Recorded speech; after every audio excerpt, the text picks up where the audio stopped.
Canal RCN, más colombianos que nunca.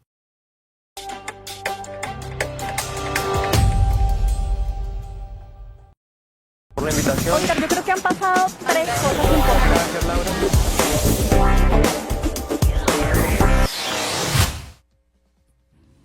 Hola, ¿qué tal? Bienvenidos a una emisión más de Parchando con los Jóvenes, un espacio precisamente creado para aquellos liderazgos juveniles que están mandando la parada en todas las regiones del país. Hoy traemos un nuevo programa, habíamos descansado en Semana Santa, pero venimos súper recargados con una noticia que ha mucho de qué hablar, y es que después de 40 días de que el presidente Gustavo Petro prometiera que iría a las urnas a intentar salvar esa reforma laboral que se le hundió en la Comisión Séptima del Senado y por lo tanto pues se hundió en el Congreso, pues quiere ahora que los colombianos sean quienes decidan en 12 preguntas lo que pasará o el contenido grueso que tenía esa reforma, que lo decían votando por el sí y por el no. Por eso quiero saludar a tres invitados muy especiales hoy que están conmigo parchando aquí en noticiasrcn.com. Recuerden que estamos en este momento por la app de Noticias RCN, también por Twitter,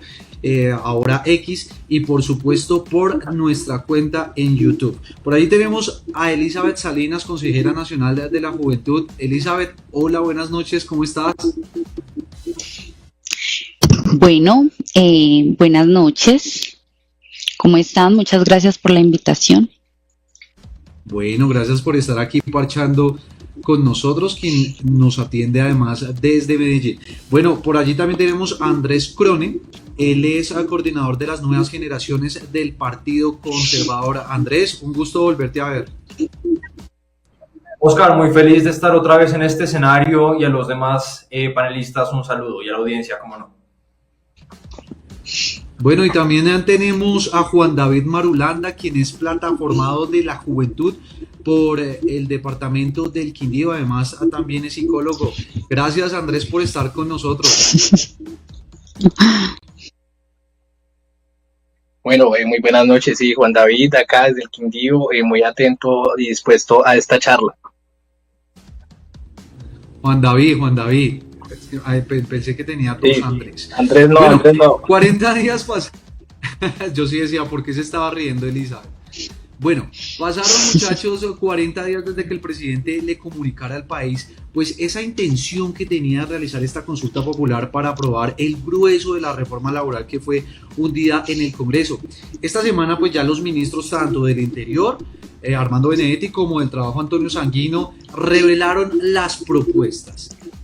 Primero deberá pasar por los 53 senadores, deberá recibir el visto bueno, o sea, para que sea esta consulta pues tenga luz verde, y luego deberá cumplir un umbral de nada más y nada menos que más de 13 millones de votos para que sea válida, y que después la mitad más uno de estos votos pues voten positivo, ¿no? Se necesitan más de 6,5 millones de votos para cada una de las preguntas. Yo quiero comenzar preguntándole a Andrés, en este caso, ¿cómo ve esa intención de las preguntas, de preguntarle a los colombianos lo que no se pudo aprobar en el Congreso? Pues Oscar, me parece, con todo respeto, una insensatez. Primero, porque es un irrespeto directo a la tridivisión de poderes que consagra nuestro Estado de Derecho. ¿Por qué? Porque está asumiendo un rol que le confiere la Constitución al Congreso de la República en materia legislativa, porque ese es un proceso que debe pasar, como bien lo estaba diciendo hace un momento, por las comisiones del Congreso, del Senado, en donde se hundió, y como se hundió ahora, el presidente las está intentando imponer por otras vías que también son constitucionales, consagradas en el artículo 103 de la Constitución, pero es un mal precedente para la democracia y para la atribución de poderes.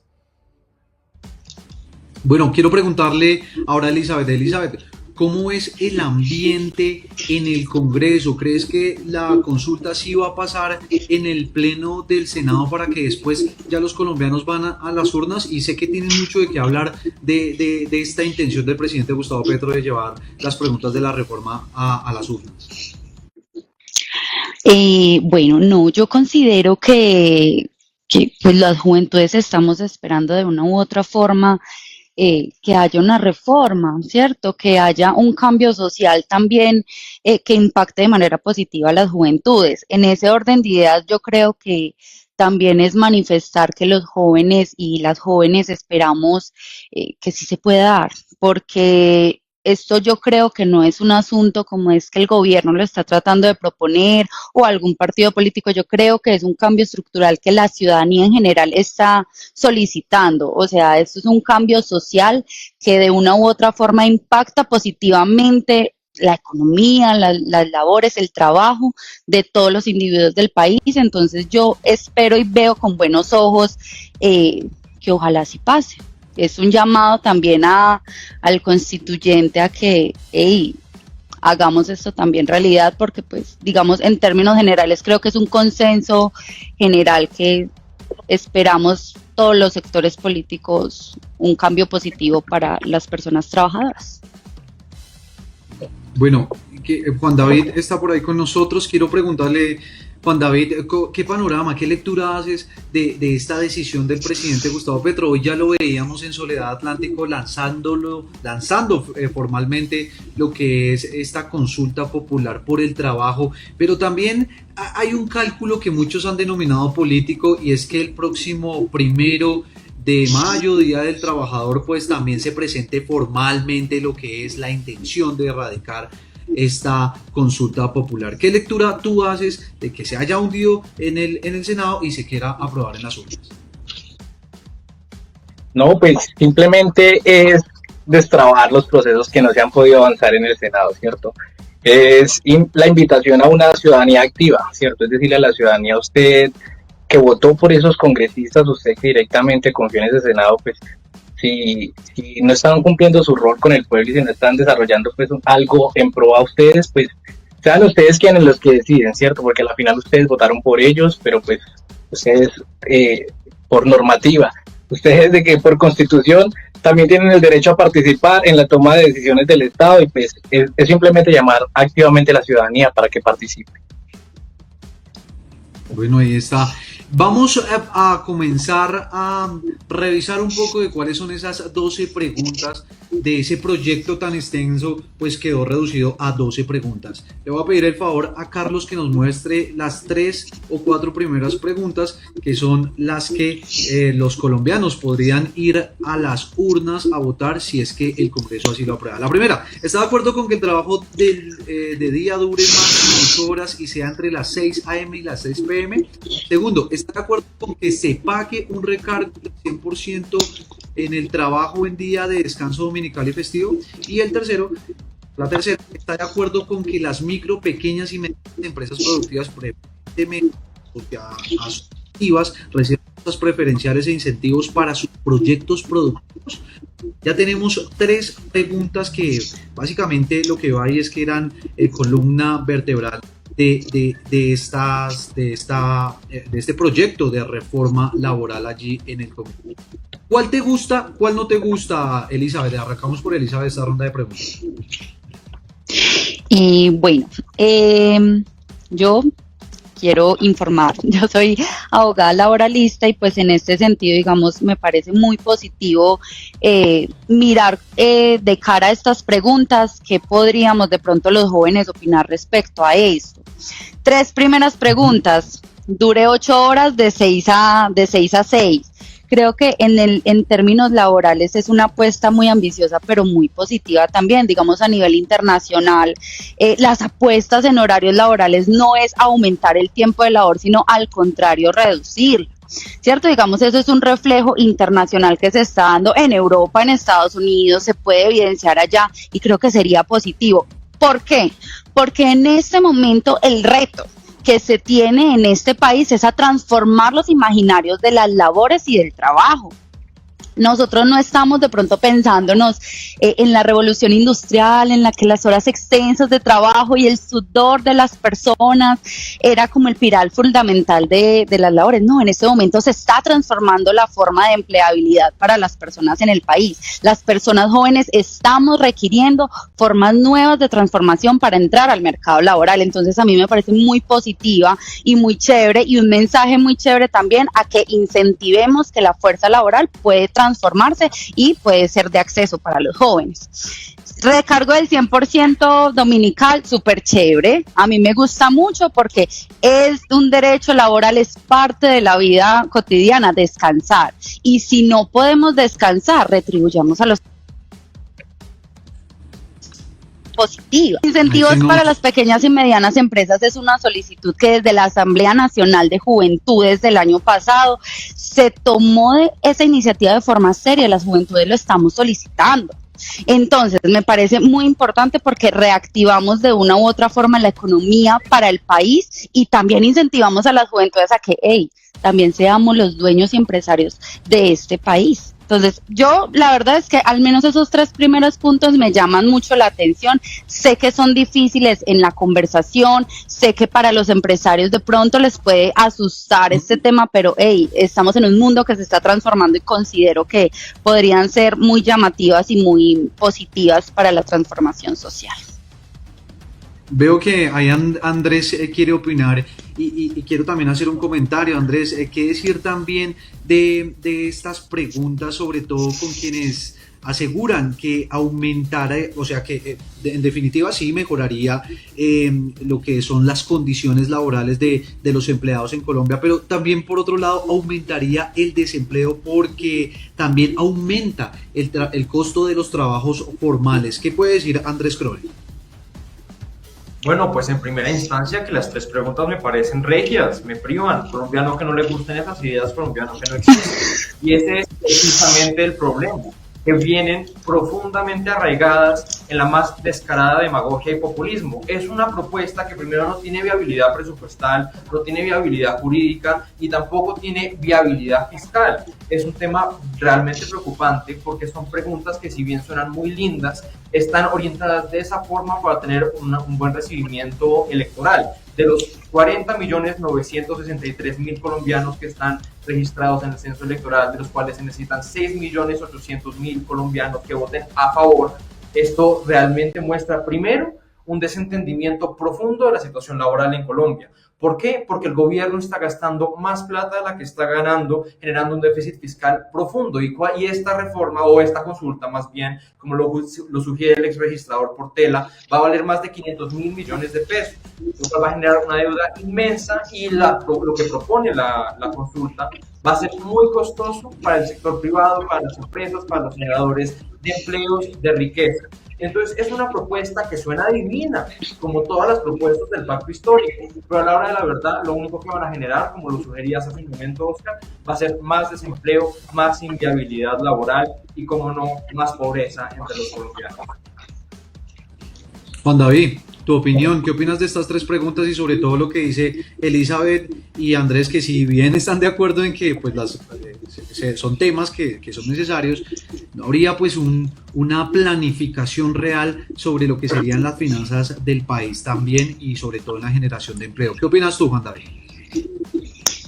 Bueno, frente a eso, yo creo que es algo muy recurrente que cada vez que se presenta algo para el pueblo, y principalmente en lo laboral, como lo es el aumento de los sueldos y pues la disminución de las horas de trabajo, pues siempre se tiende a decir de que va a reducir directamente pues los empleos en Colombia, ¿cierto? Entonces subimos el salario mínimo y pues van a haber menos empleos, ¿no? Cuando lo contrario, lo que dice directamente las cifras es aumentando el empleo. Entonces yo creo que es dignificar al pueblo y pues es una palabra bastante bonita y sí, digamos que llama mucho la atención y hace eco en los sentires de las personas, y es porque a quién no le gustaría descansar, a quién no le gustaría que su salud mental mejorara, porque puede llegar a su casa, tomar un descanso, compartir con su familia, con sus seres queridos y puede entonces ya al otro día comenzar a laborar, ¿cierto?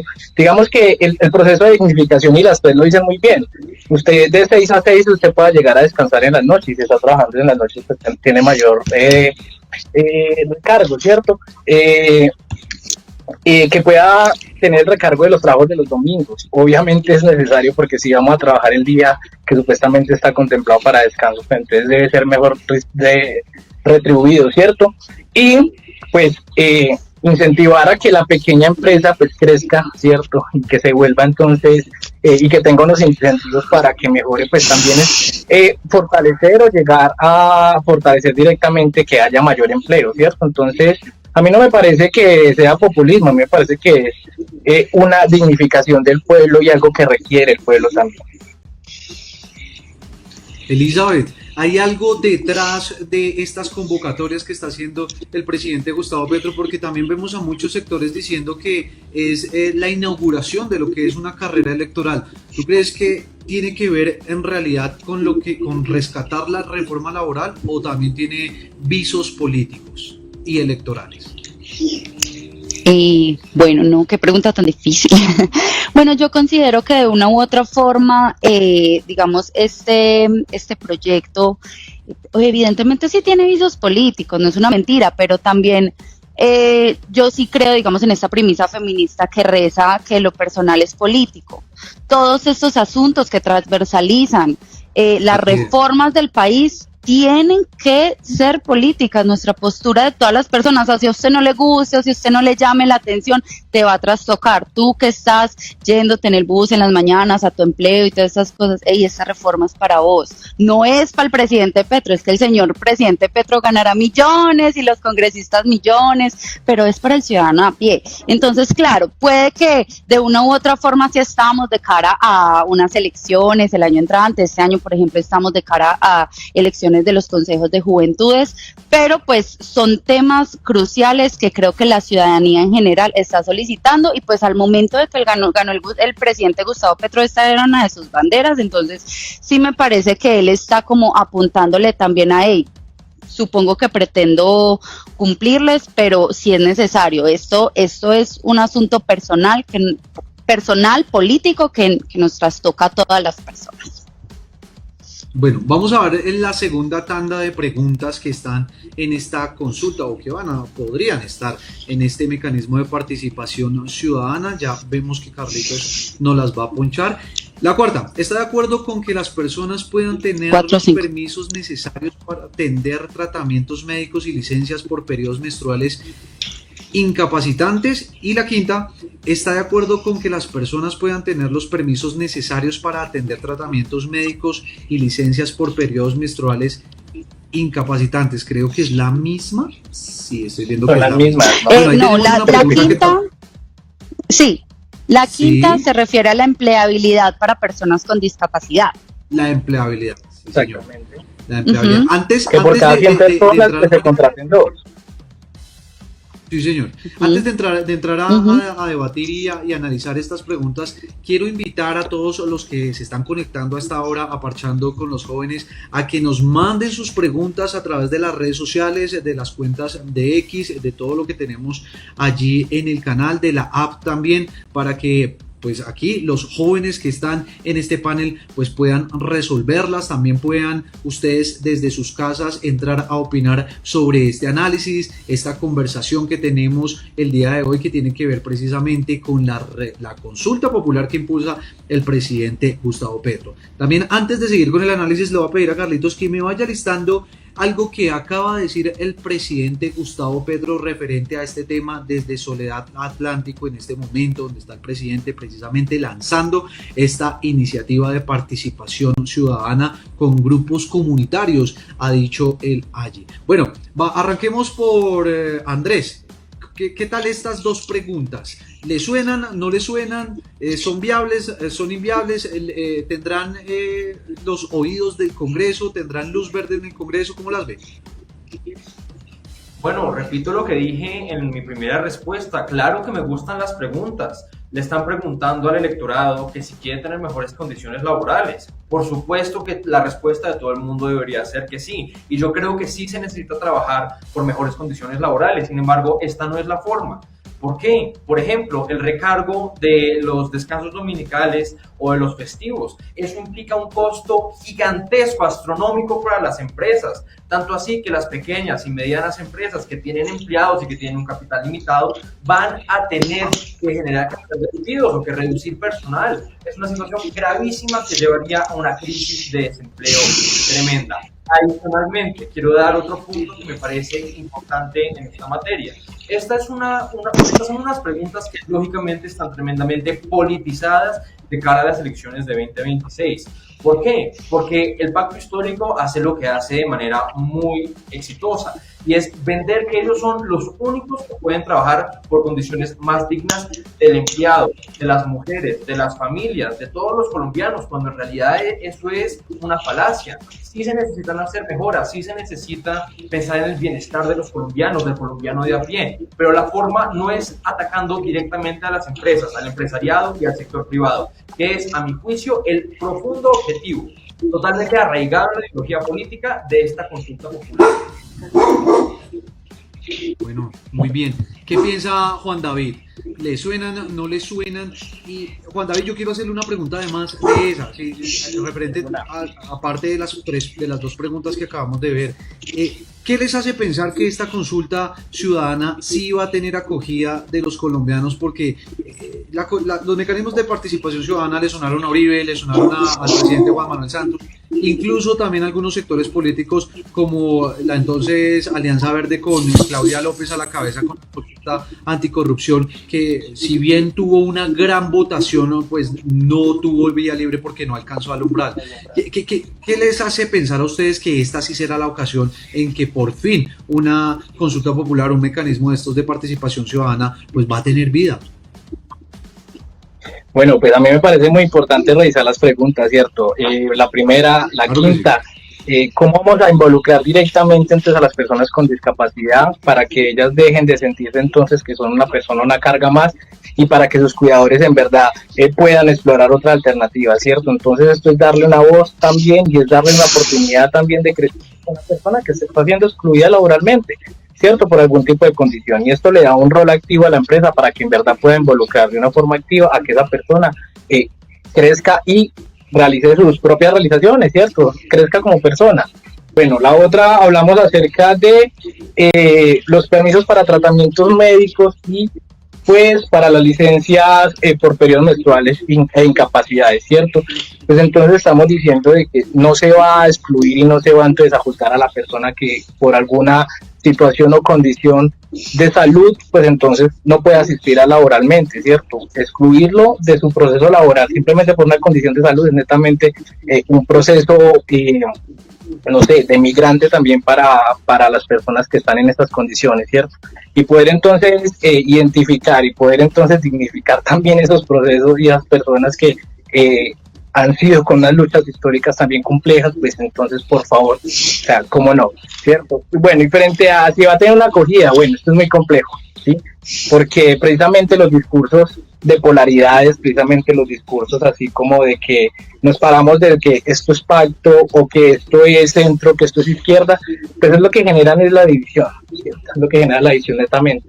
Pero si entramos a un proceso de dignificación y si el pueblo en verdad se está sintiendo que no es capaz de afrontar su situación laboral y económica porque netamente no está siendo incluido laboralmente como debería de ser y porque no se está incluyendo y la empresa no se está pensando en la salud mental de sus trabajadores, pues podrá tener una gran acogida, pero pues igual, estamos en un país donde está netamente polarizado, entonces los discursos de izquierda y los discursos de derecha pueden entrar entonces también a afectar directamente la participación o no de las personas que entren a conocer o no, que tengan alguna, digamos, disposición o capacidad para acceder a la información y las personas que no puedan acceder a la información, ¿cierto? Entonces, estos discursos calan y estos discursos obviamente de las grandes empresas y todo esto, pues entran también a hacer hoyo en los oídos de las personas que tal vez se les dificulte el acceso también a sus derechos.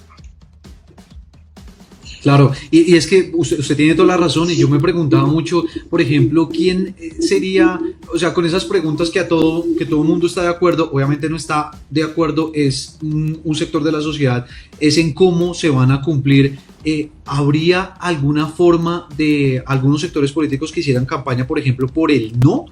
Es algo impopular, pero pues habrá que ver cómo transcurre de aquí a agosto. Me imagino que si se llega a aprobar en el Congreso, salen los colombianos a las urnas. Pero frente a estas dos preguntas, yo sí quisiera conocer la voz o la opinión de Elizabeth por su condición además de feminista, de esa lucha también por las mujeres.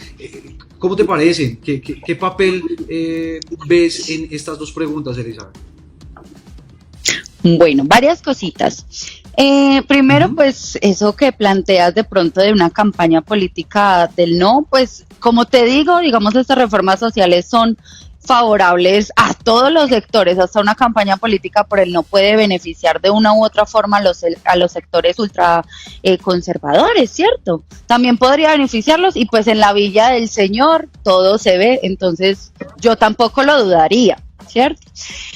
Pero pues estas dos preguntas en particular yo creo que son una respuesta a la organización social histórica. Yo creo que las mujeres y la población con discapacidad hemos venido trabajando muchísimo por esta transformación social. Claro, yo sé que, presenta un reto de pronto para las empresas, para los sectores productivos, el pensar, hey, ¿cómo así? Que de pronto las mujeres, por las licencias menstruales y esto, pero ese es un llamado que desde el sector de las mujeres que hace muchos años estamos dentro de la fuerza laboral, estamos solicitando. Nosotras tenemos, digamos, y este sí ya es, digamos, un aspecto muy personal, pero que considero importante y relevante en esta discusión y en ese punto particular sobre las licencias menstruales. Es una condición que mes a mes, cada 28 días, las mujeres tenemos la menstruación y los dolores son realmente brutales, podrían llegar a compararse con dolores de parto, ¿cierto? ¿Por qué no dar esta prerrogativa también a las mujeres que hemos venido solicitando? Claro, nosotras somos unas berracas y somos unas empoderadas y con los dolores de parto estamos en la fuerza laboral, pero también ¿por qué no permitir que en estos casos incapacitantes poder tener una licencia amplia? Yo creo que esto es muy ganador y muy chévere de cara al ingreso a las mujeres al sector laboral, porque de una u otra forma estos aspectos pueden generar, han generado de forma histórica la exclusión de las mujeres en la fuerza laboral. Esta garantía que podría brindárseles y esta puerta que se le abre a las mujeres en este aspecto creo que sería muy positiva, también para propender y que el Estado tenga un papel importante en la inclusión de las mujeres en la fuerza laboral y pues que nos brinden también estas garantías. Y lo de la empleabilidad de las personas en condición de discapacidad creo que es una deuda histórica que tenemos como Estado y como gobierno con estas personas. ¿Por qué no? Vea, nosotros, que era una también de las solicitudes que los jóvenes presentaban en la Asamblea Nacional de Juventudes, y es que han sido excluidos históricamente de todos los sectores, del laboral, de la educación. Esta es una oportunidad para que también rompamos esa brecha que se le presentan a estos sectores y incentivemos a que las empresas puedan contratar la fuerza laboral de estas personas que son tan valiosas para nuestra sociedad. Entonces creo que son preguntas muy ganadoras y es un trabajo mancomunado. Es que no es solo de cara a los trabajadores y a las personas que vamos día a día a conseguir, digamos, el sustento para nuestras familias, sino que también es una apuesta a la renovación laboral y una apuesta para las empresas de que, tenemos más personas que queremos laborar, que queremos entrar al sector productivo, ampliemos estas posibilidades. Un trabajador feliz, yo estoy completamente convencida que es una empresa que va a generar mayor productividad. Bueno, ahí está la opinión de Elizabeth Salinas.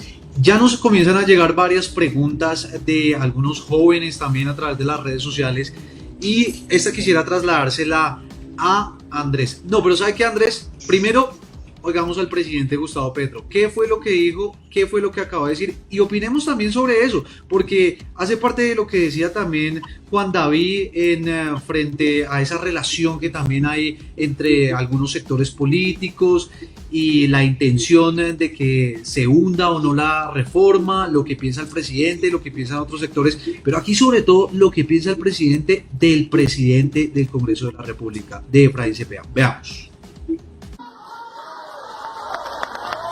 Decía Efraín Cepeda entonces, oiga, pero si esas son las preguntas que ustedes presentaron, pues ahora sí podemos discutirlas en el Congreso. Yo no digo groserías, pero quise decir una. Mucho HP.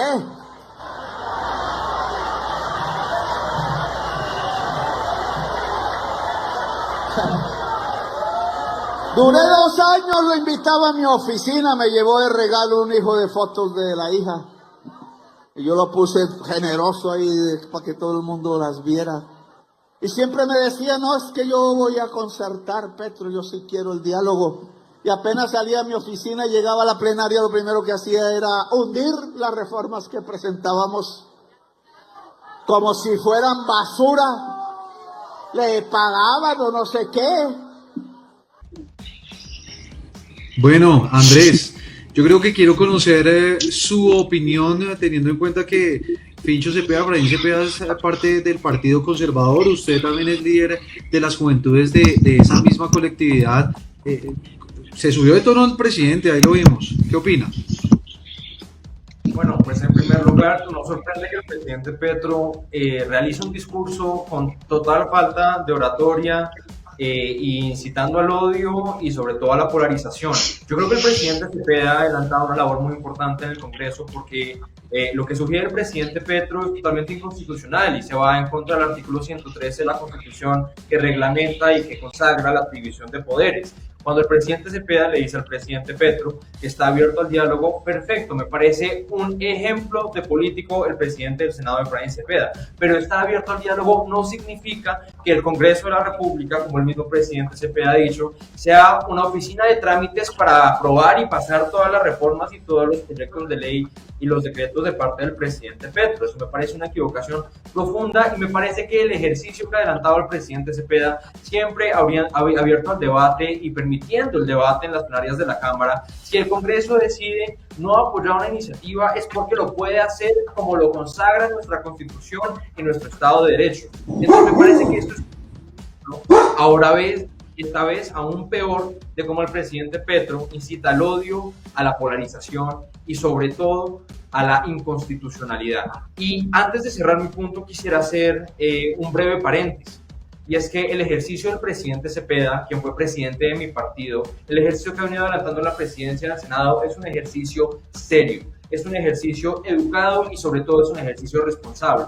El Partido Conservador es una labor importantísima en el Congreso, apoyando las reformas y los proyectos que considera necesarios y también criticando y cuestionando e incluso archivando los que no creen necesarios, como lo hizo la reforma a la salud en la Comisión Séptima.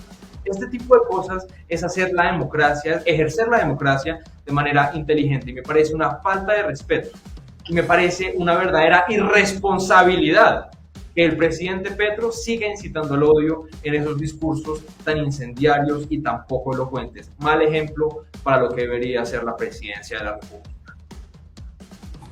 Juan David, me gustaría qué pena me tomo la cucharada, pero digamos que de una. A mí me parece lindo enviar las flores, ¿cierto? Me parece lindo enviar las flores y ganar créditos, digamos, con nuestras opiniones y de pronto con preguntas o cuestiones que nos manden a decir.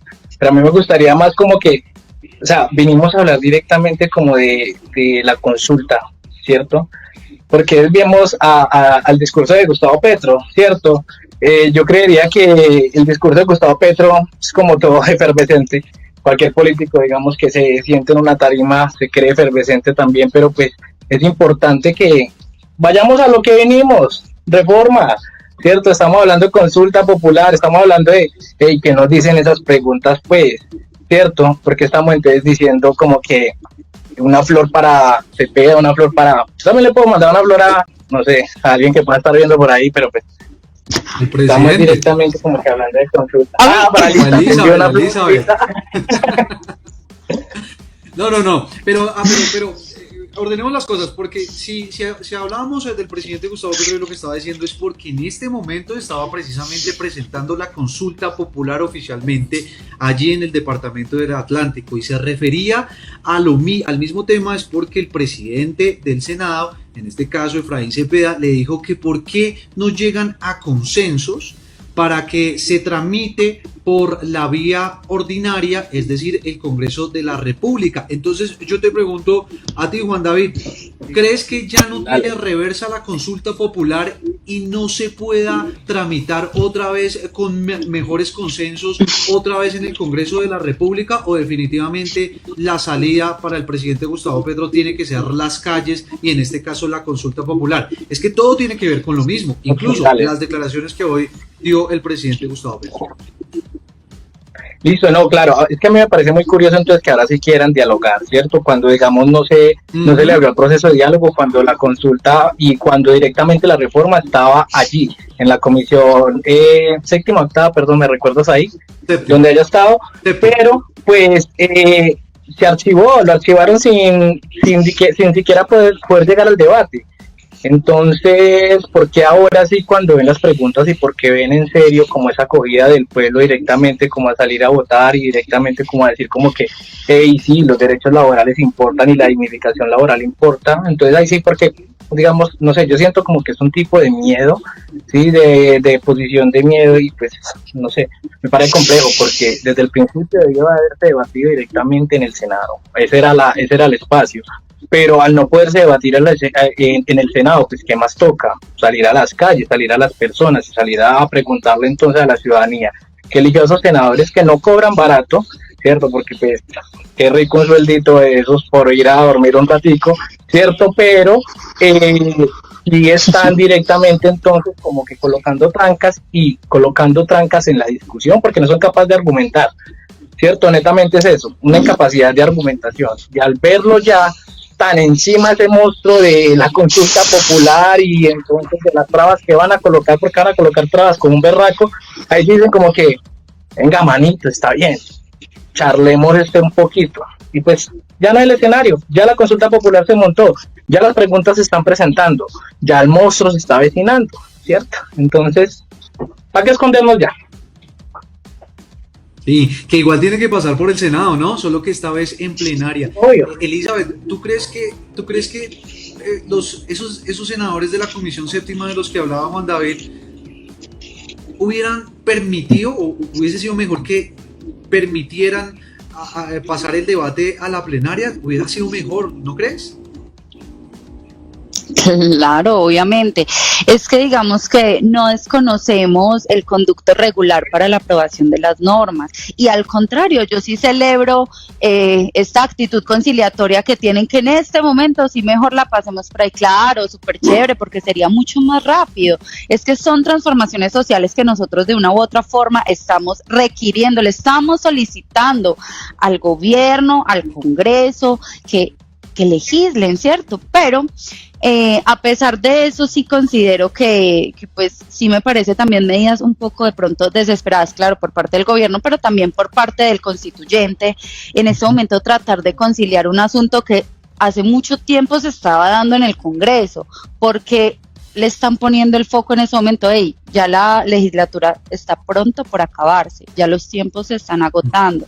Entonces, muchachos, tuvimos mucho tiempo, en ese momento están tratando de hacer otros mecanismos para poder llevar a cabo las transformaciones sociales que la población y la ciudadanía les estaban pidiendo. Entonces, pues, ¿por qué en este momento se están poniendo las pilas? Aunque si se ponen las pilas también lo celebramos. Lo celebramos porque sí necesitamos una reforma que transforme el imaginario de las labores y dignifiquen a los trabajadores en nuestro país. Bueno, pues ahí está la voz de los jóvenes. Pasemos a otra tanda de preguntas, que ya se nos va acabando el tiempo. Ahí yo creo que llegamos a puntos en común, en consenso. Sexto, ¿está de acuerdo con que los jóvenes aprendices del SENA y de instituciones similares tengan un contrato laboral? Pilas con esta pregunta, muchachos, porque ustedes son los voceros en muchos casos de esta. Séptimo, ¿está de acuerdo con las personas que las personas trabajadoras en plataformas de reparto acuerden su tipo de contrato y se les garantice el pago de la seguridad social? Ahí hay un poco de confusión en algunos sectores, porque ¿cómo así que ellos son los que van a negociar cómo sería ese acuerdo, ese contrato laboral? Y octavo, ¿está de acuerdo con establecer un régimen laboral especial para que los empresarios del campo garanticen los derechos laborales y el salario justo a los trabajadores agrarios? Bueno, vamos a analizar rápido estas tres preguntas y arranquemos esta vez por Juan David. Juan David, ¿qué opinas de estas tres preguntas? Sobre todo la que tiene que ver con los aprendices del SENA, que me parece en realidad particularmente, pues yo creo que no recibe objeción por muchos sectores, ¿no? No sé si algunos sí tienen ahí su objeción. Bueno, sí, no, yo sí he escuchado que tienen objeciones, como que cómo así que se va a acabar el contrato de aprendiz, porque les vamos a aumentar el mínimo, ¿no? Yo creo que totalmente se debe aceptar estas preguntas. Si un estudiante del SENA entra a hacer sus prácticas profesionales, pues entra a trabajar, no entra a un contrato de aprendizaje porque ya tuvo su aprendizaje, entra directamente a colocar en práctica lo que aprendió, ¿cierto? Y a perfeccionarlo netamente, pero está trabajando, entonces es un estudiante, y si estamos hablando del SENA, entonces estudiante es una persona de bajos recursos que está accediendo a una educación técnico-tecnológica, ¿cierto? Y que lo que está buscando es netamente como mejorar sus condiciones de vida. ¿Y por qué no mientras está estudiando, mientras está aprendiendo y mientras está culminando entonces su labor y puliendo entonces su labor, por qué no dignificar su proceso? ¿Cierto? Entonces, obviamente, Sí, pero es que totalmente de yo creo que acuerdo ahí con la está el punto pregunta. del que usted habla. Yo creo que ahí está el punto Contámelo. en que usted habla de los sectores que lo critican, porque entonces no sería mejor para un empresario, como le toca pagarle el mínimo al aprendiz, pues contratar ya un empleado y dejar al aprendiz sin sus prácticas empresariales. Es que ahí está también el punto. Yo creo que comienza a disminuir esa oferta para el aprendiz.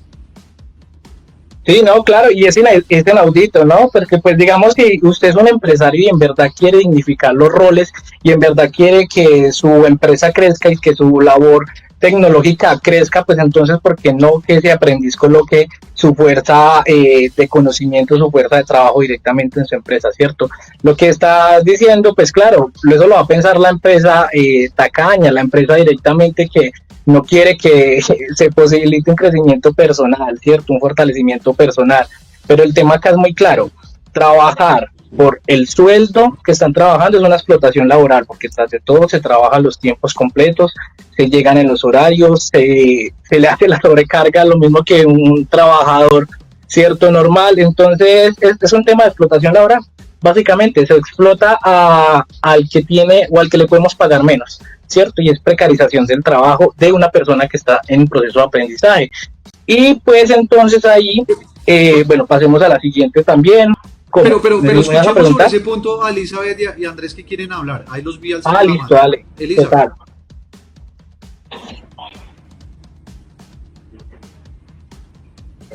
Elizabeth, no ¿Se te fue el audio? escuchamos. Creo que nos apagaste el micrófono.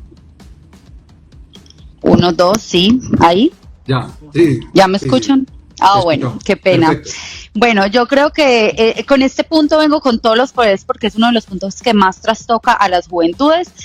Digamos que tengo varias opiniones ahí, pero creo que es necesario en este momento maxificar las voces de las juventudes que ya hemos planteado puntos súper importante respecto a este asunto.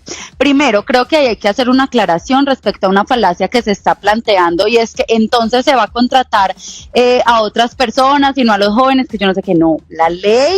La ley de los aprendices está obligando a las empresas que por cierto porcentaje de trabajadores tienen que tener aprendices. Esto está incentivando a la vinculación de la fuerza laboral de las personas jóvenes.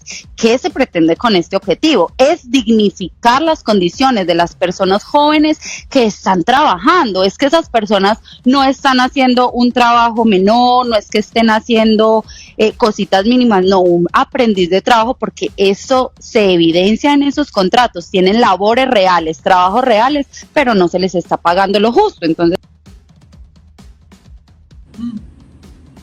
Se estudiando y que pausó. están trabajando, ¿cierto? ¿Me están escuchando? Se nos va. André. Se nos va. Te nos fuiste ¿Sí? un momento, pero sí, ya estás con nosotros. Listo. Y entonces, en ese sentido, maxificar las voces de las juventudes, que se solicitó el año pasado desde la Asamblea Nacional, las juventudes desde la mesa del trabajo que se tuvo en esta asamblea, solicitaban ley de cuotas del 30% en contratación juvenil con enfoque diferencial. Esta es una solicitud que de forma histórica las juventudes están haciendo. Además, en la ley integral trans también las personas trans con este enfoque diferencial están solicitando que los metan al acceso laboral. Esto es garantizar que las personas jóvenes, que las personas con enfoque diferencial, que las personas con otro tipo también de habilidades puedan entrar al mercado laboral y tengan salarios justos. Creo que este es el punto más importante como esta reforma que trastoca directamente a la juventud y pues hay que tocarlo. Ya luego de los otros puntos seguiremos hablando, pero creo que es muy importante y fundamental saber que esto es dignificar dignificación laboral para las personas jóvenes, porque el contrato laboral garantiza en las juventudes que estas solicitudes de empleo que a nosotros nos exigen 5 años de experiencia, usted con 20 y 18 años, el contrato laboral a usted le garantiza que va a tener la posibilidad de estar estudiando y la posibilidad de entrar al mercado laboral y dignificar también su familia, su casa y tener un profesional en su hogar. Muy bien. Andrés, sé Pues, que quieres hablar. Siendo muy consciente del tiempo, quiero hacer 3 puntos muy breves. En primera instancia, pues yo soy parte del Partido Conservador por su historia y por su doctrina y la manera en la que estoy intentando aplicarla en el presente. Pero también soy muy crítico de muchas decisiones que ha tomado el partido. Por ejemplo, el apoyar a Petro en el 2022 me parece un error garrafal y la más grande sinvergüencería. Pero un enfoque central del Partido Conservador, de su doctrina, que me parece que aplica en este tema de la consulta popular, es la creencia firme en una economía social de mercado, que me parece que se debe defender, porque sin lugar a duda yo creo que el Estado debe tener un rol en apoyar a los más vulnerables. Es por eso que en su mayoría me parece que esta consulta popular es profundamente negativa, porque le ata las manos al empresariado, a quienes generan el empleo y sobre todo a quienes dan las oportunidades laborales. Eso en primera instancia. Y en segunda instancia, yo creo que hay algunos puntos positivos que se deben rescatar para otras reformas que de verdad estén pensando en la empleabilidad de los colombianos, de los jóvenes, que no es lo que está intentando buscar esta consulta popular. Doy un ejemplo. La pregunta sobre los trabajadores del campo. Me parece muy importante que los trabajadores del campo, del agro, sean tenidos en cuenta desde un punto de vista laboral, estatal, y que se les pueda dar una ayuda más grande. Me parece importante y yo creo que es una agrupación. ¿Punto con los del SENA, que era la pregunta directamente? Y ya la voy a dirigir un segundo, le pido un momento, me deje terminar mi intervención. Me parece que los trabajadores del agro, que es la pregunta número 6 también la última pregunta de las que se presentaron con anterioridad, me parece fundamental y creo que debe ser implementada a futuro, porque yo sí creo que debe haber un apoyo social de parte del Estado. Y con respecto a los estudiantes del SENA, me parece peligrosísimo, porque efectivamente yo creo que eso presenta más problemas que soluciones. ¿Por qué? Porque digamos que la empleabilidad para las empresas, para quienes aceptan practicantes, quienes aceptan aprendices, es muy precaria. ¿Por qué? Porque estamos en un momento de economía, en un momento del empresariado, en donde no hay las condiciones, no hay el capital en las pequeñas y medianas empresas, sobre todo, para estar contratando personas que realmente su aporte no puede ser tan eficiente, tan efectivo como el de otras personas tal vez más capacitadas. Y parece que en principio, desde su filosofía, es una propuesta muy válida y que se debe discutir. Pero repito, la forma en la que se presenta en la consulta y también la forma en la que se pretende imponer inconstitucionalmente saltándose el Congreso sienta un mal precedente. Y también yo creo que es una propuesta simplista, porque ignora también la independencia y la autonomía que tienen las empresas privadas de llevar a cabo sus contrataciones como corresponde. Entonces me parece que en sí es una mala propuesta, una mala pregunta. La única pregunta que yo rescataría de esta consulta popular, que puede ser factible y que puede ser implementada en una propuesta seria, que no le ate las manos al empresariado, es la de darle un mayor reconocimiento desde un punto de vista salarial y laboral a los trabajadores del campo. Muchachos, les tengo una mala noticia, se nos acaba el tiempo. Este espacio, pues, no sé, se me está haciendo ahora muy corto, porque como que nos metemos en el tema y comenzamos a hablar, y podríamos en este momento sí podemos seguir, pero entonces necesitamos unos cortos comerciales. O sea, la gente, la tenemos en este momento, vamos a ver, más de 1.300 personas conectadas en Twitter. Les está pareciendo muy interesante este debate que estamos teniendo. En la app tenemos más de 2.000, entonces pues bueno, ahí seguimos. Preguntémosle una vez a Carlitos, que está por ahí, ¿podemos seguir? ¿Cómo podríamos seguir, Carlitos? ¿O lo dejamos para un próximo programa con la promesa que les hago acá, que son los mismos 3 invitados para acabar las preguntas completas?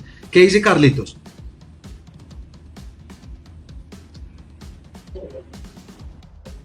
A ver si lo escuchamos por ahí. Carlitos, no nos abandones. 2-3 por Carlitos. Porque dice en 5 minutos manda. Sí, te escuchamos. Listo. Carlitos. No, podemos seguir a través de todas nuestras plataformas digitales. En la app sí tenemos que despedir. Pero bueno, la decisión también la toman ustedes.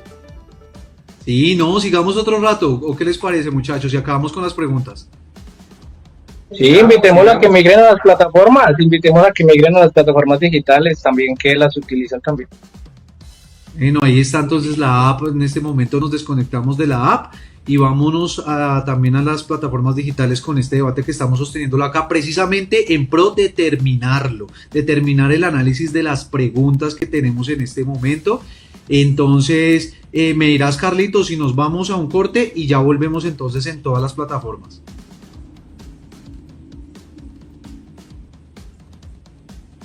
Carlitos está analizando, es como la voz.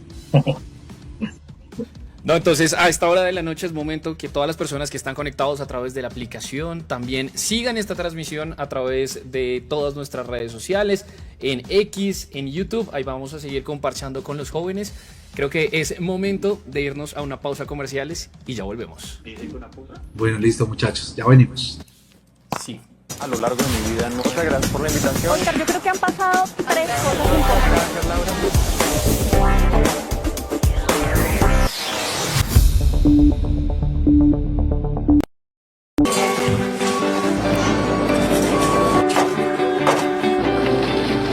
Hola, soy Lisette y desde mi trabajo desempeñándome como auxiliar de obra, no solo construyo infraestructura, también construyo un futuro para nuestro país.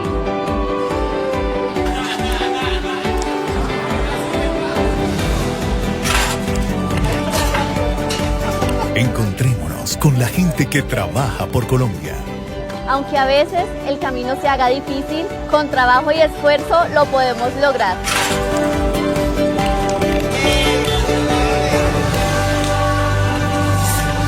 Canal RCN, más colombianos que nunca.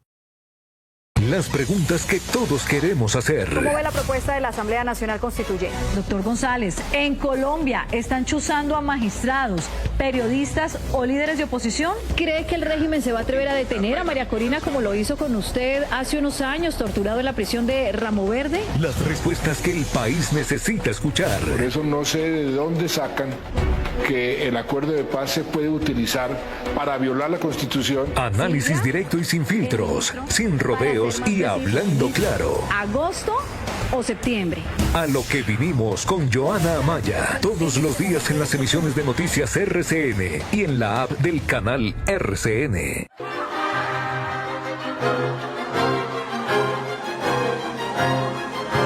¿Ustedes están viendo como más de la cuenta o qué?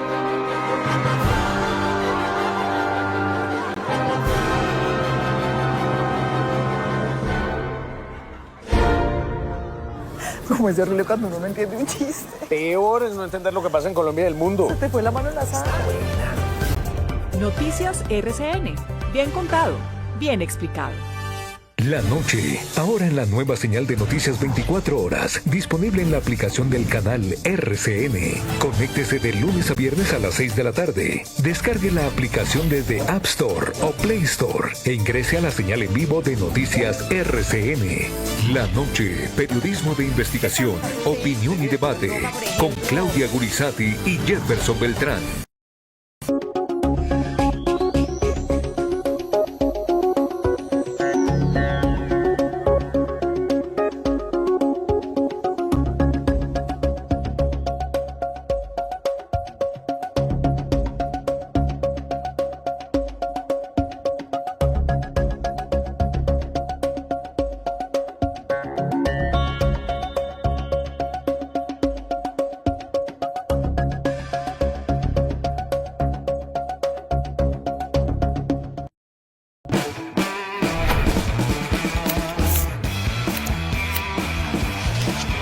¿Notas algo diferente? Sí, me encanta. Es súper diferente, es distinto, cercano, como una conversación. Los verdaderos cambios se notan a simple vista. 24 horas de información en la app del canal RCN. Descárgala. Sí, señor. Noticias RCN. Bien contado, bien explicado.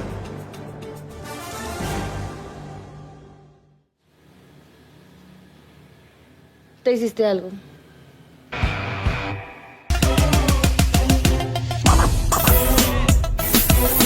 Yo soy Debbie, llevo 10 años llenando las calles de color y esta es mi manera de aportarle al país. Pintando puedo salvar jóvenes porque les puedo demostrar que es posible un país en paz. Encontrémonos con la gente que trabaja por Colombia. Nosotros los artistas tenemos mucho que aportar. Canal RCN, más colombianos que nunca.